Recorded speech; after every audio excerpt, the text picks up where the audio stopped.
Bienvenidos.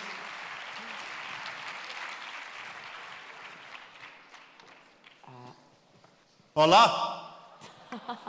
Uy, Good afternoon. hola, ¿qué tal? Es que no me han quitado. So, I'm Richard Gerver.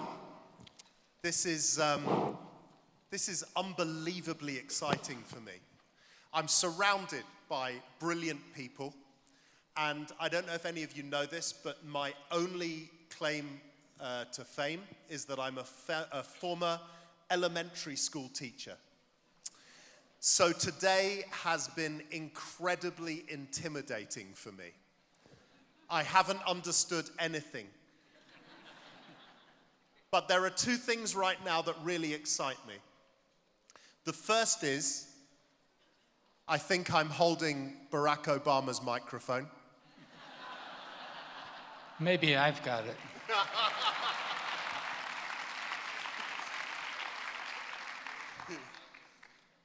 And the second is, I have the privilege of sitting next to one of the finest minds of any generation.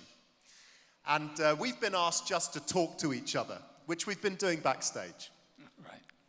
So I'm going to start off with a really hardcore, difficult question for Barry, if that's okay with everybody. Actually, I don't care if it's not okay with everybody. It's the one I'm going to ask anyway. So I was a teacher, Barry, for 20 years of young children.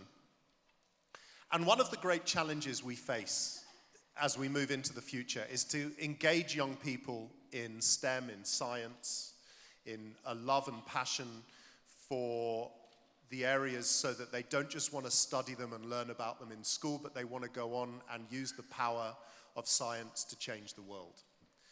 And it's a tough job, I think, in a lot of schools. So my question to you is, how do you inspire a 7-year-old child to love physics? I didn't love physics at 7 years old. Well, there's done. I don't know. First, let me say that listening to Barack Obama today, I'm the scientist that he was talking about, so we're talking about science, and also a university research scientist, which he talked about. So at 7 years old, if I can convert to 10 years old, I'll answer kind of personally. I didn't know what science was, but I had the right ingredient, which is curiosity. So I think we all know that our young kids, whether we're an expert at education or just have kids or remember ourselves or watch kids, have an ingredient which I think is the key, and that's curiosity. So for myself, just talking personally, I had a lot of curiosity. As a kid, I asked a lot of questions. And I remember, mostly because I got asked recently, when did you know you'd be a scientist? And I thought back, that I remember the moment when probably in retrospect, not at that time, I knew I wanted to be a scientist. And I think it's the key to the answer to your question, or my belief that it's the key. And that is that I asked a lot of questions. And eventually, when I was about 10 years old, I'm guessing the age, I asked my father, not a teacher, but it doesn't matter, a question that he couldn't answer.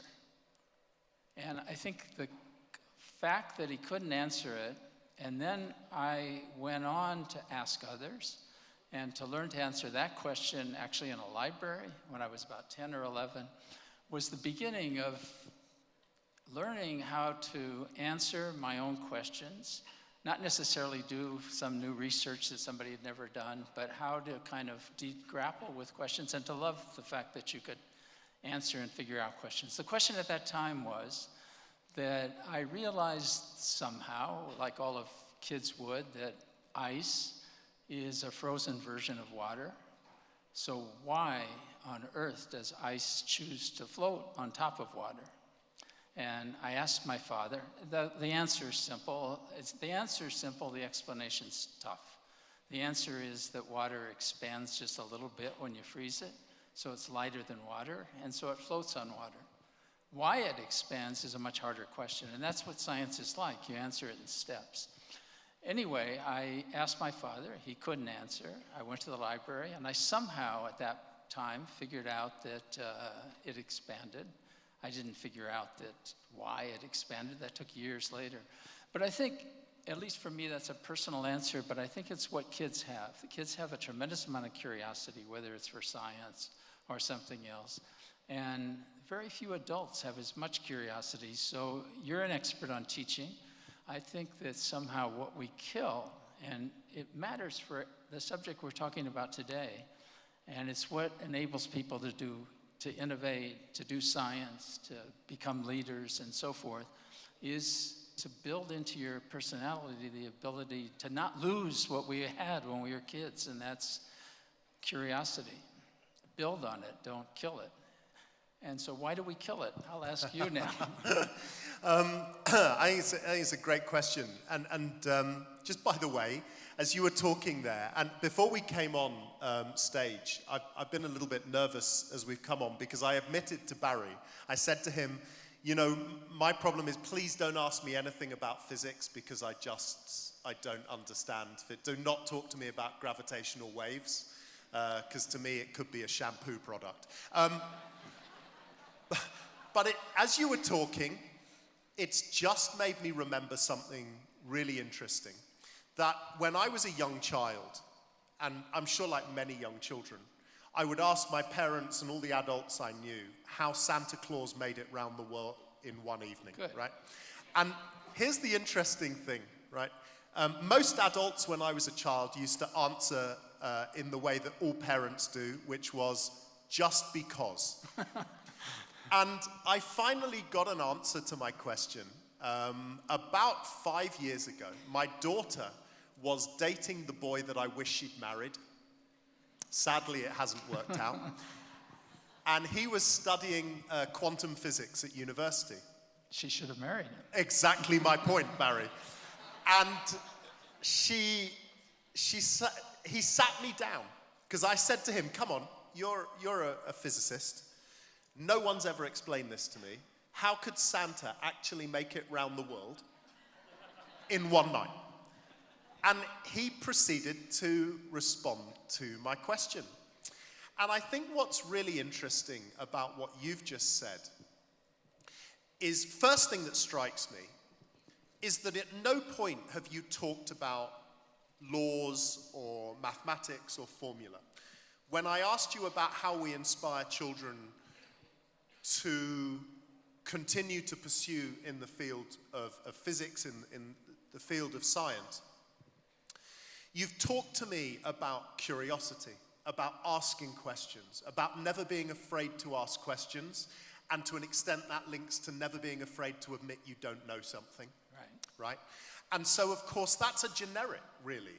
Whether it's science, whether it's the arts, whether it's humanities, that learning is always about the ability to ask questions, to seek new truths, to challenge truths, and to follow that kind of narrative.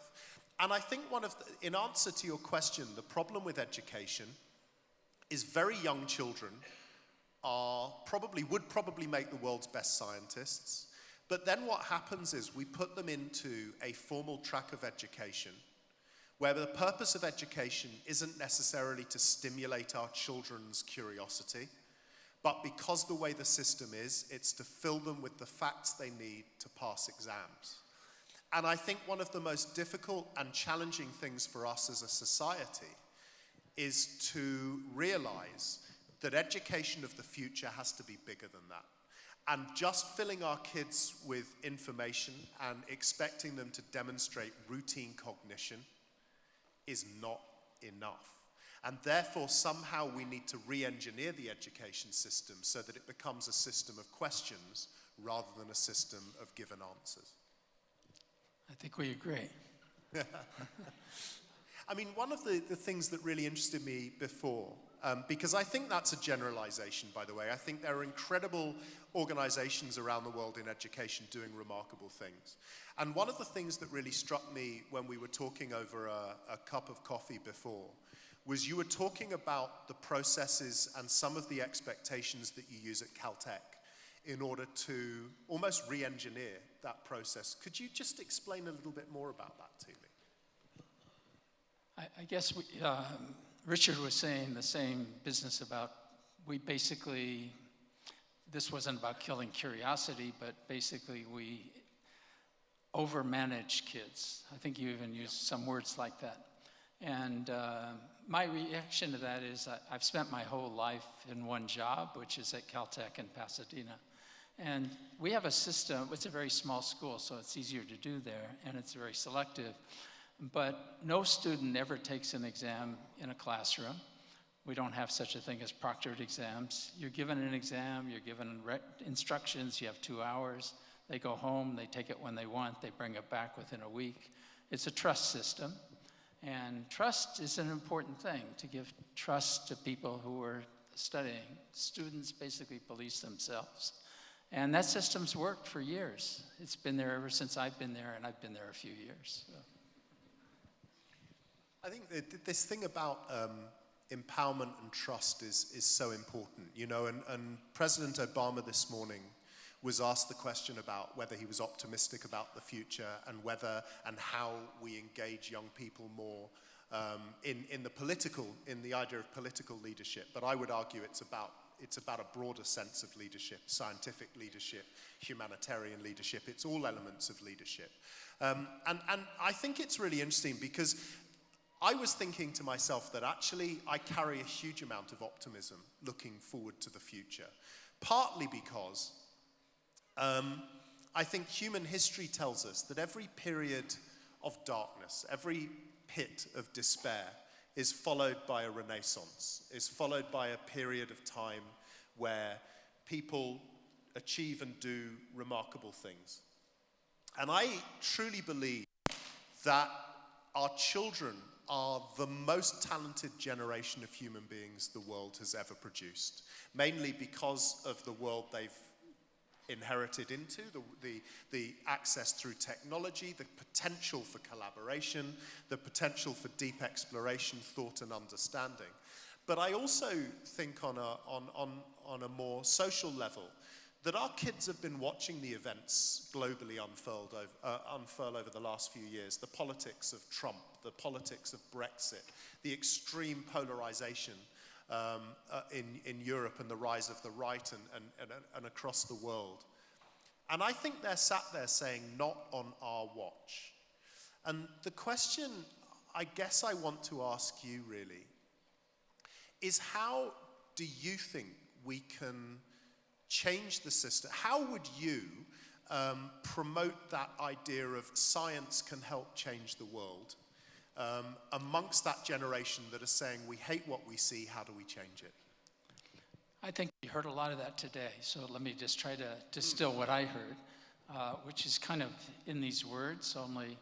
Innovation I find too modest a word. I think we went through the earlier part of what I learned, which is inventors, invention. Now we talk about discovery. In my world, not innovation seems very modest, but I realize it's the word used in this community.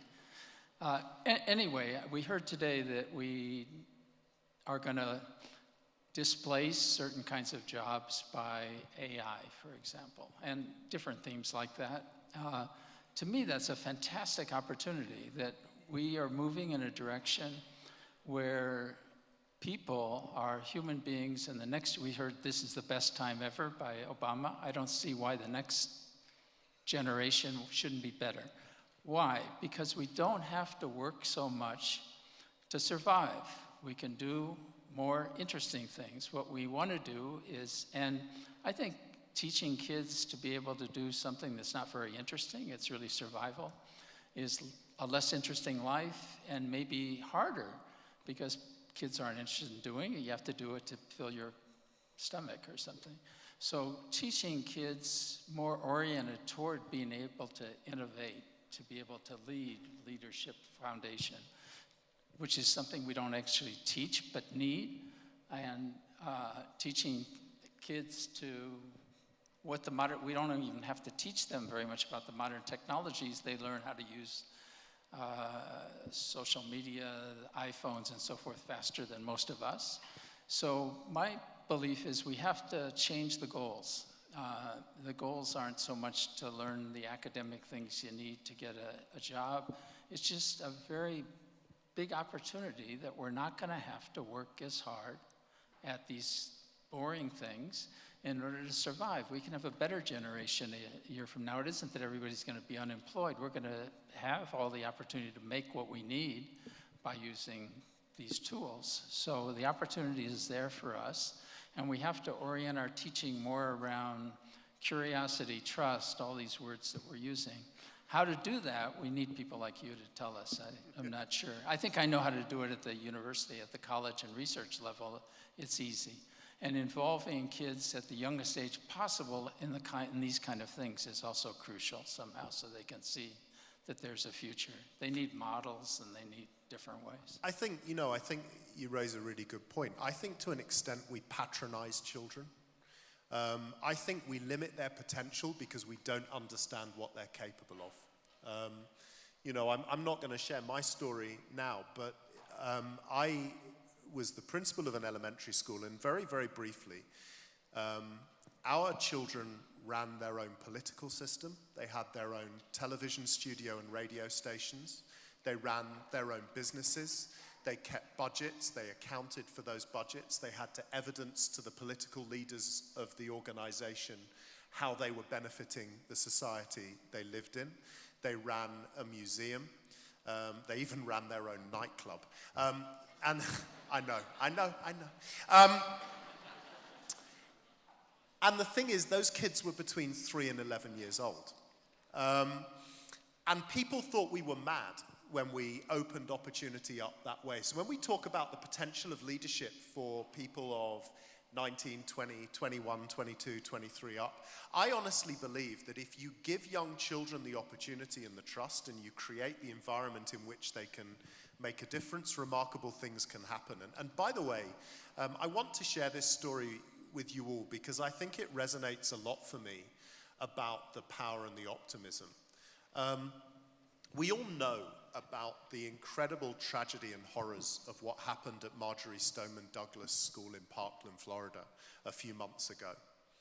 But we also all celebrated what happened afterwards, which was an extraordinary demonstration of the potential of young people, 16, 17, 18 years of age, to lead probably the most powerful and potent anti-gun campaign in recent American history. Never again.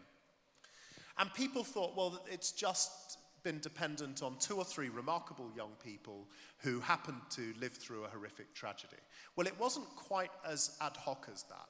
From what I understand and my studies of the situation, Marjory Stoneman Douglas School had one of the finest civics and democracy programs of any state school in America and had done so since they'd inherited her name as part of the legacy. And therefore, those students were prepared for generations for a moment like this. And the genius of these young people was that they instinctively took the learning they'd had in their education system and paired it together with technology for which they were native, social media, digital technology. And they brought those things together to create a social movement for change that wasn't spurning democracy but using it, and seemed to me to be doing so in an incredibly powerful way. So it seems to me that if we give students trust, if we give them opportunity, and we give them the right skill set, they can accomplish anything. Let me add to that a personal experience. About a week after I found out that I won the Nobel Prize, my high school, which I went to quite a few decades ago, rediscovered me. And they wanted to get some publicity, but they invited me to give the commencement address at the high school this spring, which was about 3 weeks ago. Of course, I couldn't resist, so I said yes. And about a month ago, when it came time to come to the high school, I realized that, in 50 years, I've changed quite a bit. And so the school must have changed quite a bit also. So I contacted the school. I doubt if any previous commencement speaker did this, and said, I want to come and make a visit. And I did that. And it was eye-opening, actually. This is a school in Hollywood, East Hollywood. It's called Los Feliz in Los Angeles, public school. I went to public school. Public school for us really means supported by the government. And the school's the same size, it's fine. And I went to the school. They made a big deal about me visiting, but that's not my point. And I saw a couple of things that I'm going to ask you about. One is there was much more diversity than was there when I was there. That's interesting. One of our big problems in physics and in what I heard today and the audience here is lack of diversity, whether it's gender diversity or diversity in other ways. Why, especially if we're going to have future generations that do this, how are we going to do it in a way that isn't just the privileged kids? The second is that they were more aware of all the modern things, whether it's social media, whether it's interacting as a team, working in teams. I don't remember doing that when I was a student. Leadership, part of leadership is working in groups that are large. I know quite a bit about that because to do our science that I get credit for, we actually had 1,000 scientists that are PhD level, spread through 18 countries, 81 institutions. And somehow to pull that all together requires having the same goals, but it's something that you need to start learning at a young age or have special skills. So how do we do all the things we need to make the next generation in these schools you're an expert at, especially diversity?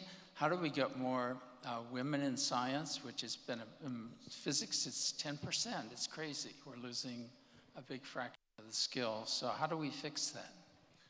Wow, that's a tough question. Have I told you about Obama's microphone? It's interesting who's interviewing who here. Yeah. There's a number of things I think that are really important. The first is, in terms of science and physics, I think too much of education is compartmentalized. So what we do is we say to kids, this is math, this is music, this is physics, this is art, etc., etc. And I think then what we do is we get very gender specific because of some sort of traditional norm about what was expected of different students. I did an event here in Madrid actually a couple of weeks ago, and we were talking about how we encourage more young people to enter the world of science and hopefully prepare them to take part in the digital economy. And one of the things I said about gender equality was, please stop painting technology pink and thinking that was the route to get girls into science, right? Because there's nothing patronizing. But one of the things I think as educators we need to be better at is linking and connecting the different environments and things people are interested in. So for example, I would argue that girls are incredibly scientific in the way they think and the way they see their world. Even if you do take a gender stereotype. So let's say, girls tend to traditionally be seen as interested in fashion and cosmetics and beauty and all of the product related to those things. Well, all of those things require design. They require chemistry. They require challenge and question. They require an understanding of basic physics and science. And so for me, what we need to do is start connecting the worlds together more. In terms of equality, of offer and opportunity, again, I think what's really important is that people don't mistake equality of education purely being about access to information. I was talking, by the way, and I don't know if any of you have met them, there were 2 young children outside who were making a documentary movie. They've been, I think they're sponsored by UNESCO and the World Bank, and they've been traveling to Mozambique to understand the difference between Spanish education and education in schools in Mozambique, and these 2 young children have been tasked with finding solutions for how you can create a greater sense of education, a greater quality of education. And the 14-year-old young woman I was speaking to, who, by the way, was truly remarkable. I'd watch out for her because I think one day she's going to run this country. You might want to meet her now while you still can. she was saying, you know, one of the things she'd noticed was that the education in the schools in Mozambique, they don't even call the students by their names, they're given numbers. So the teacher walks in and goes, number 5, have you done your homework? Number 7, what's the answer to this question? They write information on a chalkboard, and then the teachers leave and the kids copy it by rote, right? That is not education, in my opinion. That is almost the best way to turn children off education. Some of those kids have walked for 10, 15 kilometers every morning to get into that classroom to be treated like a herd of wild animal waiting to be civilized for the outside world. I think we have to respect the power of what you've already talked about, which is we have to celebrate curiosity and questioning and challenge and mistake making. And we have to make sure that education isn't seen in our classrooms as competitive, because I think it still largely is. Kids are competing against each other for qualifications, for test scores, they're ranked, they're told that if they collaborate with one another a lot of the time they're cheating. And I think we have to reframe the entire purpose and way we perceive a classroom, so we offer a deeper sense of what education is. I mean, here's a question for you, Barry, because it's my turn now. Okay. Right?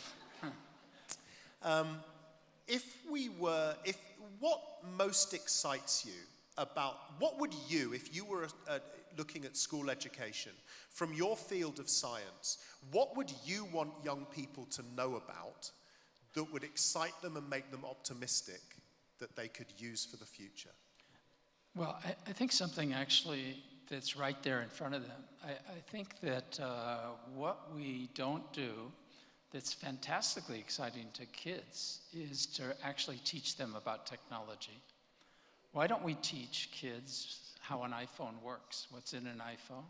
All the elements, whether it's GPS or the touch screen, there's just so much to learn from the world that they're in. So I think that would bring kids into technology, into science, into this, is to involve them at a young age at the level they can deal with it and are excited by it. That is the technology right around them, whether it's understanding what a laser is or understanding how their CD player works, understanding the iPhone. They romantically can understand gravitational waves, but maybe they have to wait a few years to understand Einstein's theory and so forth. But I actually think getting them close to the kind of real world instruments, technologies, where people do things, involving them in programs in the summers that can be useful there would be great. As a last, we have a countdown clock out here. One thing missing in what you said before, and what people usually say to me, is that what we lack in getting more women, say, into physics, something I dealt with when I was president of the American Physical Society, unsuccessfully, like everybody else. And also, I believe for broader diversity questions is role models. How important is it that we have role models for kids? And how, if it is important, how do we counteract that because we don't have them to create this? So you didn't mention role models, but it's usually kind of near the top of the list. Yeah, I think role models are extremely important, and I think there are role models out there, but I think this is a bigger issue for education and actually a challenge to the business leaders in this room. Because I don't think there's enough connectedness between the business community and the education community. And I think it's a two-way thing, by the way.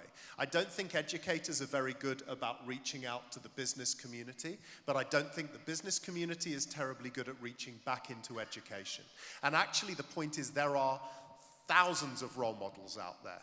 And I think what we need to do is people need to step forward and offer their experience, their expertise, and their passion back into education. You know, we shouldn't just be calling on alumni if we have alumni. We should, as a business community, understand our direct responsibility to educating children of the future.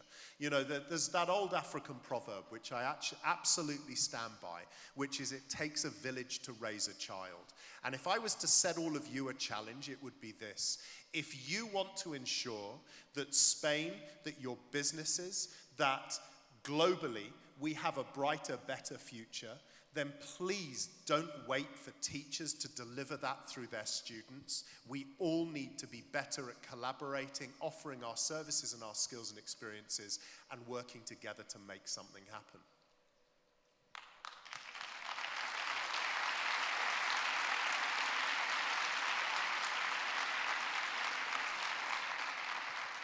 Since our time's running out, let me end my statement with one other. I get asked a lot why I do what I do and how we had the patience to spend a long time to make a discovery. And I think it applies to everything we have here and everything we heard today, and probably most people in this audience, and that is that what we do is a lot of fun. And part of what we like to do as human beings is have fun. And somehow we need to transmit that to the next generation so that they can do what we know we have to do. So, thank you. Thank you very much.